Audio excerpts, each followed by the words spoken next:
കുഞ്ഞാലത്തുണ്ടി നേതൃത്വം നമുക്കറിയാം. അവർക്ക് ഒത്തിരി കാരുണ്യ പ്രവർത്തനങ്ങൾ ഈ മേഖലയിൽ ചെയ്തു വന്നിട്ടുള്ള ആളുകളാണ്. ഒത്തിരി പ്രവർത്തനങ്ങൾ നമ്മുടെ സമൂഹത്തിന് വേണ്ടി ചെയ്യുന്നുണ്ട്. അതിനോടൊപ്പം തന്നെ ഇന്ന് നമുക്കറിയാം ഏറ്റവും പ്രാധാന്യമുള്ള ഒന്നാണ് ഈ ചൂട് അനുഭവിക്കുന്ന ഈ സമയത്ത് ഇതിലെ കടന്നു പോകുന്ന യാത്രക്കാർക്ക് ഒരു തണ്ണീർപ്പന്തൽ ഒരുക്കുക എന്നുള്ളത് വളരെയധികം ഈ സമയത്തിൻ്റെ കാലങ്ങളിൽ മനസ്സിലാക്കിക്കൊണ്ട് തന്നെയാണ് ഇതിൻ്റെ പ്രവർത്തനങ്ങളുമായിട്ട് അതൊക്കെ ഇരിക്കുന്നത്. നമുക്കറിയാം ഇതൊരു ചെറിയ കാര്യമല്ല. ഈ പറയുന്ന ഈ ചൂടിനെ എങ്ങനെ അഭിമുഖീകരിക്കണമെന്നാണ് നമ്മൾ ആലോചിക്കുന്നത്. കാരണം തദ്ദേശ സ്വയംഭരണ സ്ഥാപനങ്ങളുടെ കീഴിലൊക്കെ തന്നെ പന്തൽ ഒരുക്കുന്നുണ്ട്. അതുപോലെ മറ്റുള്ള സംഘടനകളുമൊക്കെ സജീവമായിട്ട് തന്നെ ഈ ചൂടിനെ ശമിക്കാൻ വേണ്ടിയിട്ട് ഇതേപോലെയുള്ള പദ്ധതികൾ ആവിഷ്കരിച്ച് മുന്നോട്ട് പോകും.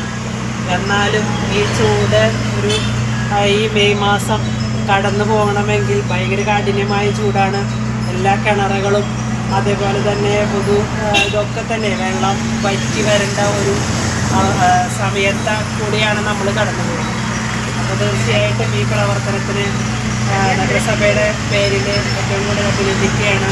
തുടർന്നും ഇനിയും ഇത് മുന്നോട്ട് മഴക്കാലം വരെയും തുടർന്ന് ഓരോ ദിവസം ഇന്നിപ്പോൾ പോരും വെള്ളമാണ്. അപ്പോൾ നാളെ ഓരോന്നും മാറി ഫ്രൂട്ട്സൊക്കെ ആയിട്ട് കാരണം ശരീരം നിലനിർത്തുന്ന ഊഷ്ണം അന്തരീക്ഷം നിലനിർത്തുമെങ്കിൽ ഫ്രൂട്ട്സ് ഒരു അനിവാര്യ ഘടകം തന്നെയാണ്.